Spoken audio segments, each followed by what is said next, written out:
Hey guys, this is WhytManga here with a new video, and in this video I'm going to be giving you guys tips on how to make your drawings more dynamic. And before we start this video, I want to give a quick shout out to Drawing Amino. Drawing Amino is a sponsor of this channel. I've talked about them before and I've directed you guys to their app before, and I'm just going to briefly talk about it again. On the Drawing Amino app, you can basically find a community of like-minded people. So people who like art, people who appreciate art, people who make art, give tutorials, showcase all your work in a gallery, and talk about your favorite shows, talk about your favorite animes, or the list goes on. Personally, I like it because of how direct it is.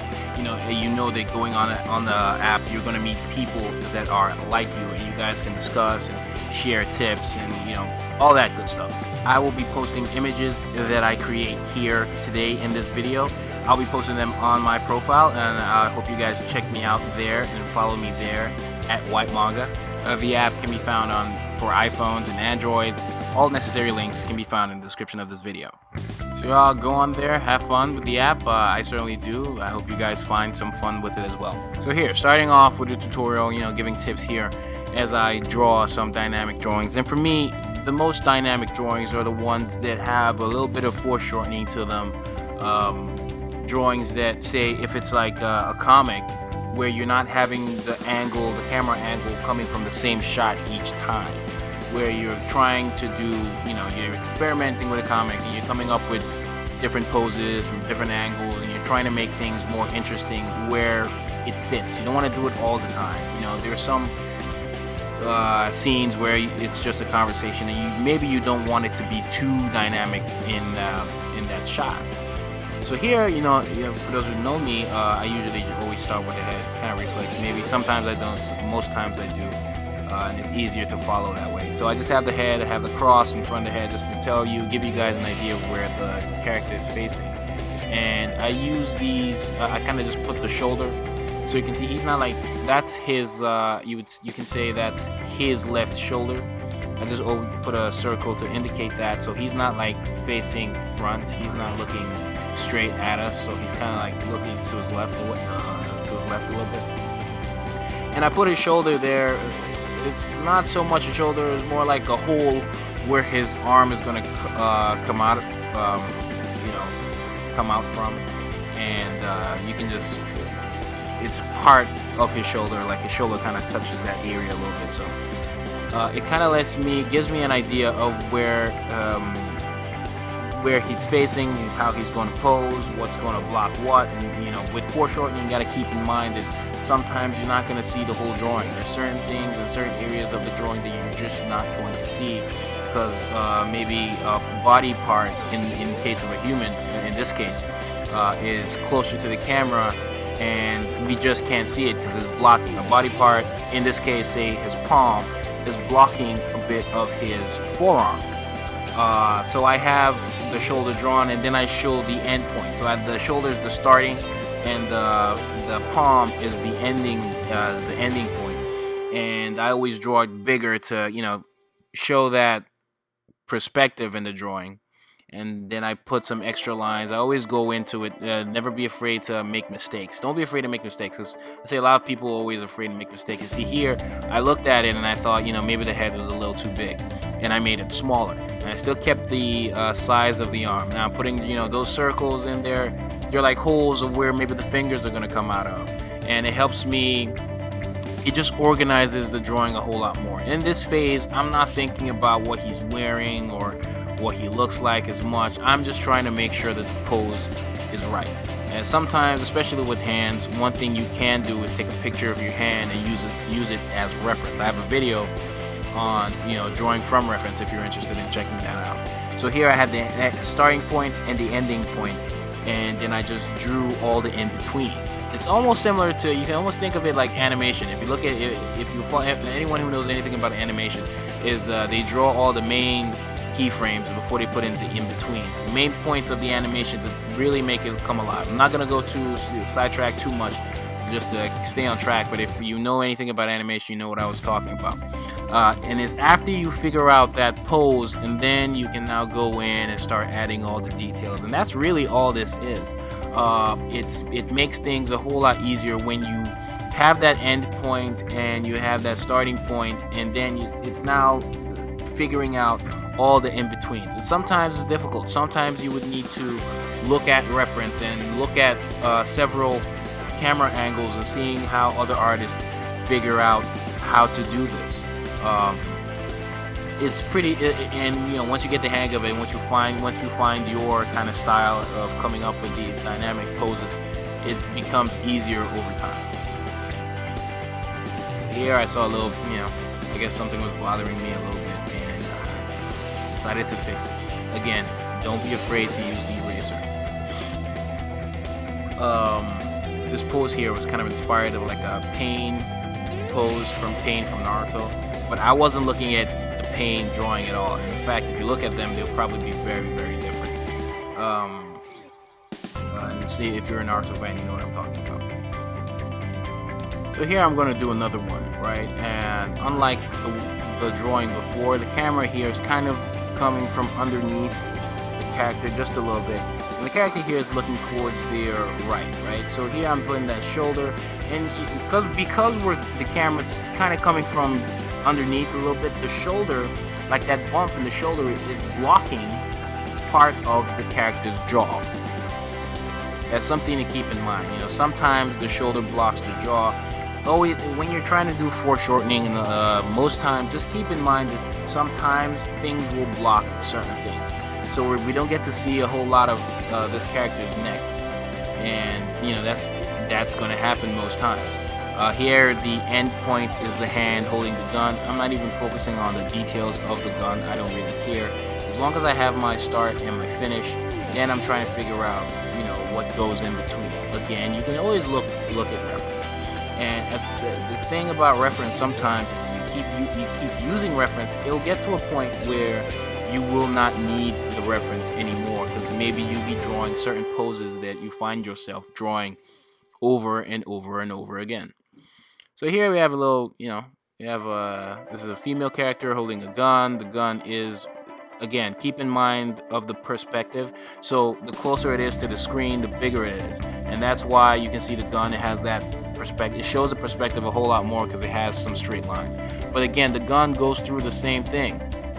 Of here, I'm not thinking about the clothing. So here, I'm not thinking about the details in the gun. I don't even know what type of gun it is at this point. One thing that will help, which is, I didn't do it in this video, at least in this drawing, is sometimes you might want to draw the whole gun, you know, even so it's almost like having the mannequin at this point, right? This little mannequin be see-through where you can see the whole gun. You draw the gun, at least the shape of it, the outline of it to the fullest, so you know exactly how the hand is going to wrap around it. But I didn't do that in this video. But that's something to think about that may make your drawings a whole lot easier. Here I'm now going in with the details of how I want the gun to look. Now this is just a quick sketch, so it's not like I had like some super idea of how I wanted the gun to look anyways, but so I'm just completely freestyling here. There's probably no gun that looks like this, but the point is, when you see it, you know it's a gun. Even before I add in the details, just from the silhouette alone, just from the outline, you could tell what I was going for. Unless I was, you know, going for a little twist, and he was holding freaking, I don't know, sticks, whatever. You get the point. But here, I had that starting point at the shoulders and the ending point at the arm, the forearm, and then to his fist, her fist. And now that I figured out the pose for the most part, I can now go in adding the details. And once I know what details I want, that's the easy part. In this case, I'm freestyling a little bit, so it's a little bit more complicated. But say this was a character that I've been drawing the whole, like if this was a character that I already knew how he or she looked, then this would be really easy, because all I'd be doing is just adding clothing and, you know, hair and just making it look like the character. But the real hard part was making sure I had the character's pose correct and all that good stuff. And for the most part, I'm pretty satisfied with this. So now it's just me adding in the details.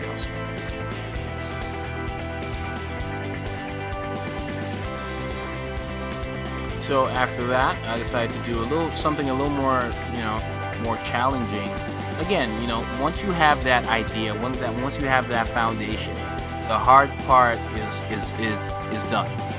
All you have to figure out now is how you're going to add the details, and then you go on to coloring and all that stuff, and that's a video for another time. But here we have a character, and the camera is coming from above, but not, it's almost on the same eye level with this character, but just slightly, just nudged a little above. That's another thing with another tip I can give is that you never really want the camera angle to be exactly in the middle where the character is just, perfectly at the center of this panel, or the camera is perfectly online with the character's height. Sometimes you do, but if you want something dynamic, you always want the camera to be slightly above, slightly below, and all that. So here, in this case, we have a character on a bike, and I drew the head, and I've drawn his left shoulder. I'll draw his right in a second. And I'm already drawing the endpoint because the endpoint is blocking most of the drawing anyway. So there's no need for me to draw his chest and stuff like that, because it's gonna be erased anyway. So I'm drawing the endpoint, and I'm adding all this stuff that makes it look more like a bike. And I don't even care too much about the details, but I also have that perspective in my mind saying that, the closer it gets to me, the viewer, the bigger it is. And now I've drawn his other shoulder, and then the front of the bike is blocking his right arm, so we're not going to draw it as much. Then for the other arm, now I'm just trying to figure out how I want it to look. Do I want it to bend, or is the front of the bike so far ahead that he's really stretching his arm to the fullest? But I decided to bend it just a little bit, and we get to see his forearm. Again, this part of the forearm is blocking the rest of the arm that connects with the shoulders. So it's all you have to keep all these things in mind. You have to keep track of everything going on. You have to notice. Go look at all those drawings, study all those drawings, figure out what's blocking what's in front of what, and all that stuff. And once you figure out how the character is going to be posed and all that good stuff, adding the details is the easy part. I decided to change this to a Ghost Rider character, to Ghost Rider, because why not? And yeah, so I drew the fist. I have a video on drawing hands if you're interested in that. If you want to get more comfortable with drawing hands and cool gestures and stuff like that, I'll link to that video, and you guys feel free to check that out as well. And this is pretty straightforward. You have that endpoint, you have the starting point. Make sure the endpoint closer to the camera is bigger, right? And it goes through all those foreshortening rules where it's bigger, is blocking things. It's not exactly the human body is organic, so it's not like perspective is drawing straight lines, unless you're drawing like an object like we did earlier with the guns. But again, all this stuff is something you keep in mind, and from here you start figuring out where his knees are going to be, or how does the bike look. Depending on the design of the bike, we might not see the rest of his body at all.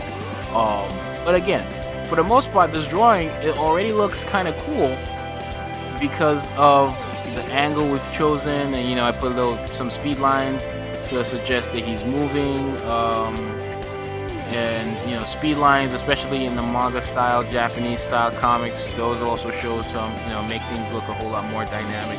Movement, having that sense of movement makes things more dynamic as well. Another thing that makes the feel of a scene or a drawing feel more dynamic is the reaction to the rest of the environment. So if it punches a wall, maybe some particles fly off the wall, right? Just sometimes in old comics you see almost like a clash, a drawing with lines, and it almost looks like fire, and have sound effects. But sometimes all you need is the movement of the punch and the movement in that drawing with the lines, which I can go into more detail in a different video rather. But all those showed sense of dynamism as well, just that, that sense of movement and connection to the environment. Here I'm just giving a straightforward example of the character was head on looking at us.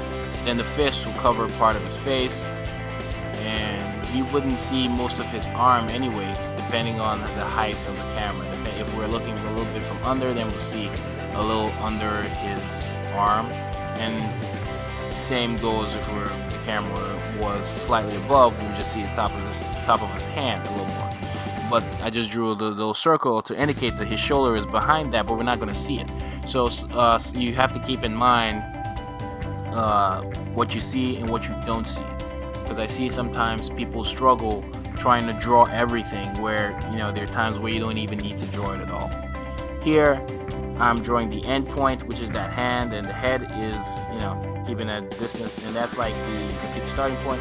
And some of the there are sometimes, depending on the camera angle, you don't even get to see the starting point, just like we did in the previous drawing. You don't even see the starting point at all. So, or you just see parts of it.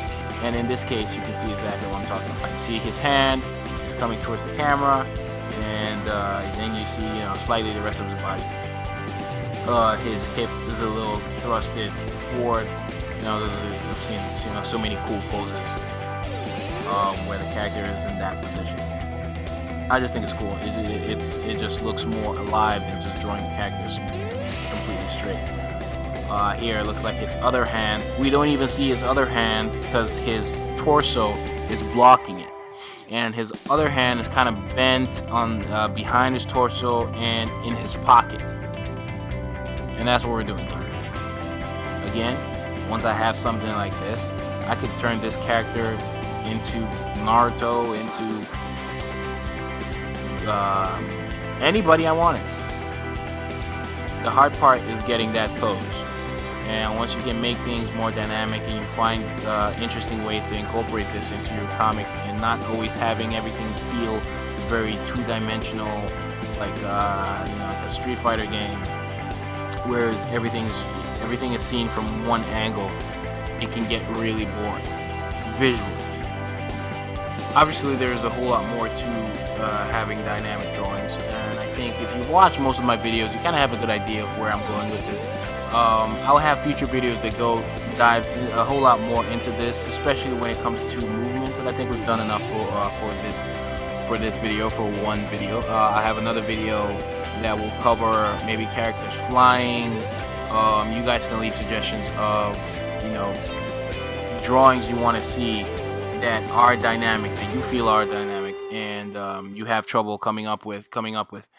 Say the drawing has to do with movement, how to get those strokes, those lines that make it really feel like somebody's getting punched, and how to really make those feel come alive. And I've done some videos like that already. You just need to. I think I did a video recently, well, not recently, but a while back, on like a character punching another character on impact and all that good stuff. And those are things I feel are worth studying, as well as looking at your favorite artists that you feel are really dynamic, studying them, figuring out what works and what doesn't work. But for this video, I just want to get the point across when it comes to foreshortening, foreshortened dynamic drawings where there is a pose and there is something towards the camera that's big, showing some perspective with the human body. Is about having that beginning point, having that ending point, making sure the ending point is closer to the camera, is much bigger for perspective rules, and kind of gauging that. Experiment a lot, draw a lot. Don't be afraid to erase things that just don't work.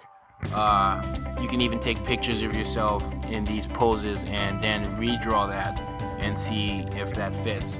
And again, don't be afraid to study your favorite artists. So yeah, that's it for this video, guys. Hope you guys enjoyed it. This is WhytManga. If you don't know who I am, I'm the creator of Apple Black. You can read the first 4 chapters of Apple Black free, as well as purchase Apple Black Volume 1, the first 9 chapters. The book is 262 pages. It's a big book, and you guys can go check that out. It's on Amazon. There are links to everything you possibly need, including my social media, is in the description below. And you guys can check out Saturday AM, where Apple Black is published. It's basically Shonen Jump here in America. It's like your Shonen Jump. It really represents you. It's more diverse, and we really stand by that. It's one of our missions to make, like, comic book characters, people behind the scenes, and all that stuff a whole lot more diverse. So you guys can check out Saturday AM as well. You can read the latest issue of Saturday AM free on the site.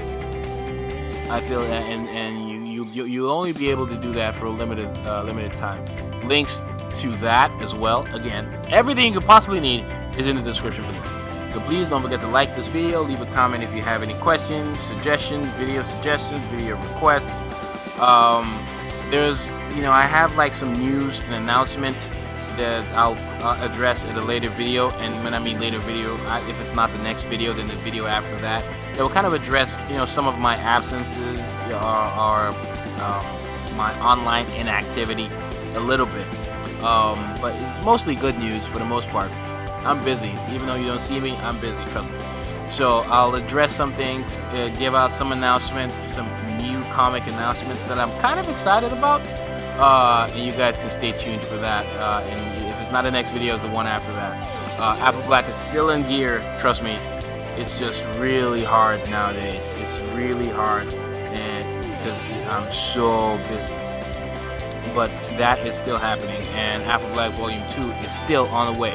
So if you're waiting for that, please bear with me. I'm doing my best. So don't forget to like the video again. Don't forget to subscribe to the channel if you like what I dish out. This is WhytManga, and I'm outie.